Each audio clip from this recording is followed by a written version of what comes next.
Argentina's Fernandez says death of prosecutor was not suicide. The death of a prosecutor investigating the bombing of a Jewish community center was not a suicide that was intentionally reported. Argentina President Cristina Fernandez said on Thursday, January 22nd. Alberto Nisman, lead investigator into the 1994 attack on the AMIA Jewish Center that killed 85 people, was found dead in his apartment late Sunday at 22 Calibre pistol by his side.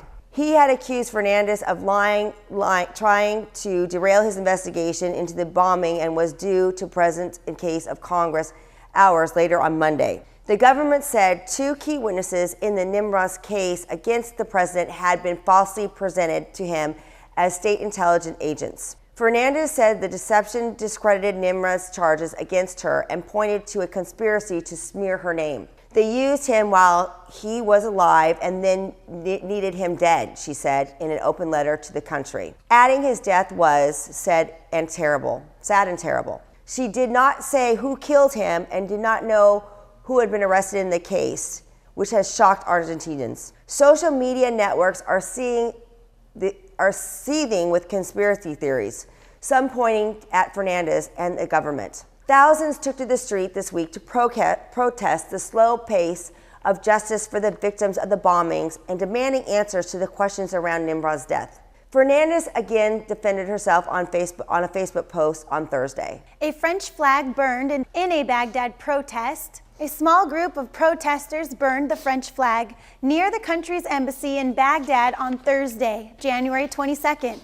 They were demanding an apology by the French government after the satirical magazine Charlie Hebdo published a cartoon of the Prophet Muhammad last week, following the shootings at the magazine's office in Paris on January 7th. Riot police stood by during the peaceful protest held by a handful of Iraqis and prevented the demonstrators from approaching the embassy's building. We are against terrorism, but we reject any form of abuse of al-Mustafa Muhammad. The French people have insulted the Islamic nation, said protester Karim al-Sheikh. We demand an immediate apology from the French government to all Muslims, said another demonstrator. Charlie Hebdo of Mohammed weeping on its cover last week after gunmen stormed its offices, killing 12 people. The gunman said the attack was revenge for cartoons the magazine had published mocking Islam. Demonstrations have taken place in several Muslim countries since then, some turning violent. French President Francois Hollande said Charlie Hebdo protesters do not understand France's attachment to freedom of speech. Delay to Britain's Iraq War Inquiry report causes outcry. A decision to delay a long-awaited official report into Britain's role in the Iraq War until after a general election in May drew accusations of a whitewash on Wednesday, January 21st, and demands for British voters to be given its findings. The investigation, headed by former civil servant John Shellock, was set up 6 years ago to learn lessons from the UN-led invasion of Iraq, which ousted Saddam Hussein and its aftermath. Britain was the U.S. main ally in the war despite widespread public opposition. Rhys Keys, the father of a British serviceman who died in Iraq in 2003, said he was bitterly disappointed. But the development, it is a disgrace because there are a lot of families out there of the fallen who've been watching for this report. It is now part of the closure we need. The Iraq War has been going on in our minds for 11 years since Tom was killed. We need these findings to understand exactly why this country was taken into this rather unsavory war.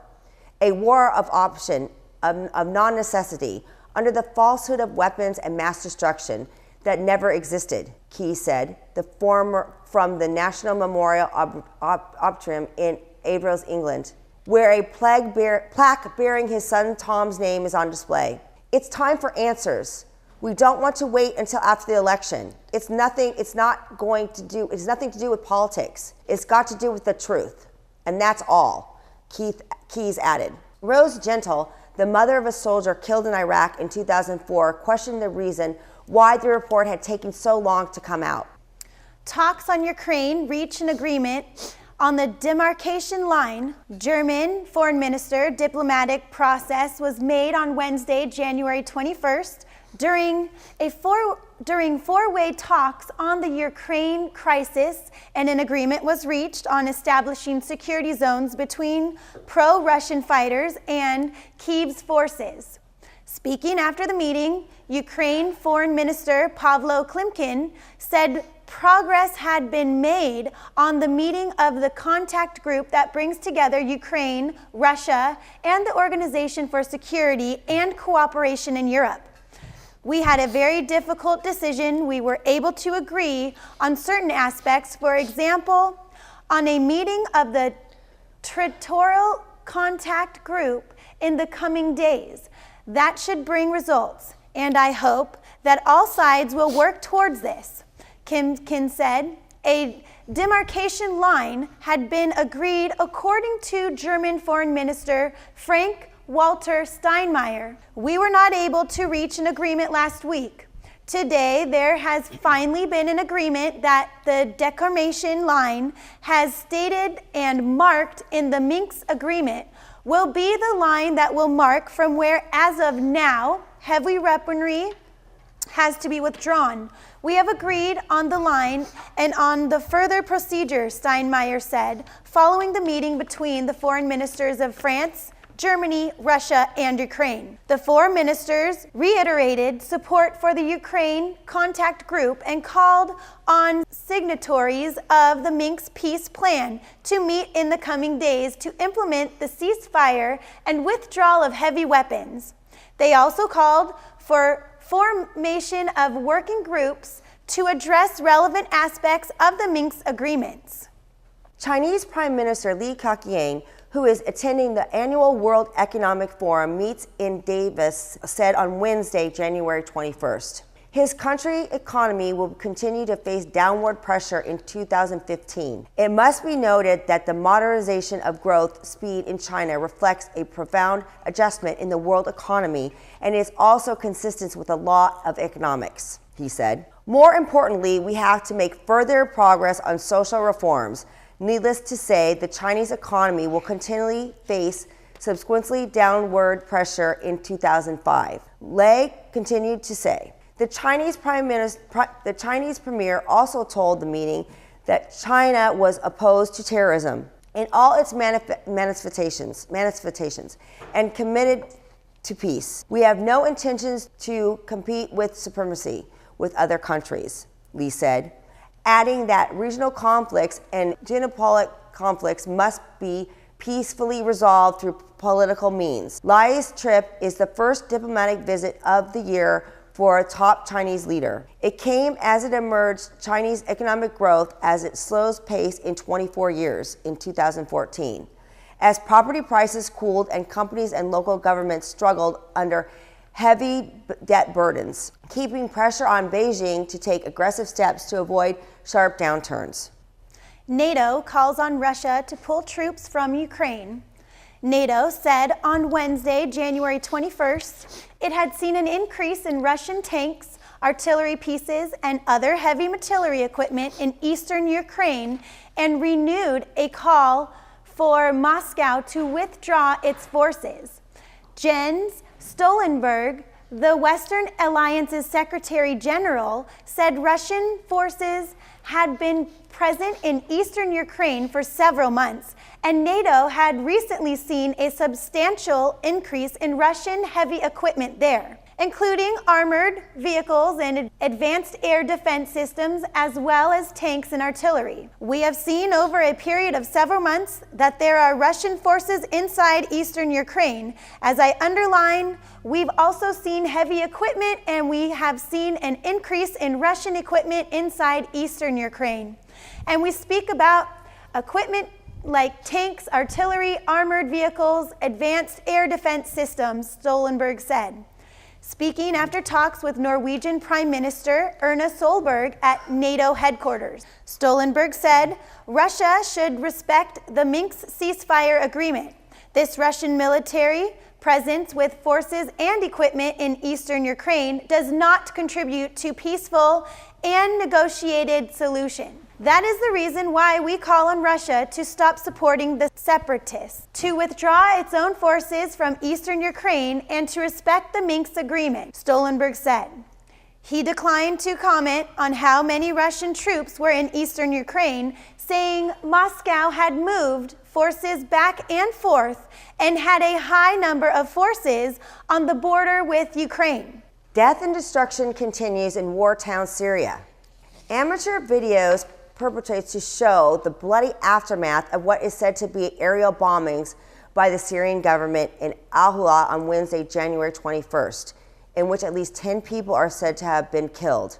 Reuters is unable to verify the content of the video, which were obtained from social media websites. The first video shows an explosion caused when Syrian government helicopters dropped barrel bombs on a town near Hamas. A scene of panic and confusion among people on the ground following, with the clips showing a pickup truck transporting bodies covered in blood and some severely injured people to the hospital, where medical crews can be seen checking the bodies. Inside the field hospital, a man screaming, "I swear to God I will bomb myself," is consoled by others. Chaos resides in another video uploaded to social media websites, which perpetrators to show aftermath of what is said to be a car bombing in the area of Hamas. A screaming woman sits next to a body on the street while others rush towards her. Flames are visible on the opposite side of the road. The camera person begins to walk down the street where bodies can be seen lying among dusty debris near shops fronts which have been completely destroyed. There's 3 hikers that are rescued after 8 days on a mountain. The Turkish army rescued 3 young tourists from a mountainside in Antalya on Monday, January 19th, who had been missing for 8 nights. British citizen David James Allen Mackey and 2 Dutch nationals, Marge de Groot and Friso Anne Anthony de Vries, had gone for a hike that was only supposed to last a day, but they became lost in bad weather and became stranded on the mountainside. They were rescued after Mackey managed to use his mobile phone to call the emergency services, and they were airlifted from the mountainside by the Turkish army after living off insects and sleeping in a cave to survive. All 3 tourists, who are exchange students in Istanbul, were relieved to be rescued and said they had only started the hike with enough food for 1 day. "We only have food for the first day, and it was 8 days, said De Vries on Tuesday, January 20th. "Even in our first day, we did not have full food. We only have snacks for the lunch, really, not even for a full day," added Mackey. The students waved their t-shirts at the helicopter to gain their attention and said they were initially fearful they would not be seen in the vast mountainside. "I think when we saw them, it took a few times for them to see us. It became increasingly hard just to wave our arms as we were so tired. But when they saw us, we were really, really happy," said De Vries. The 3 students will return to their home countries after staying a couple of days in Istanbul. Following are today's weather forecast and New York exchange. Bye. See you tomorrow.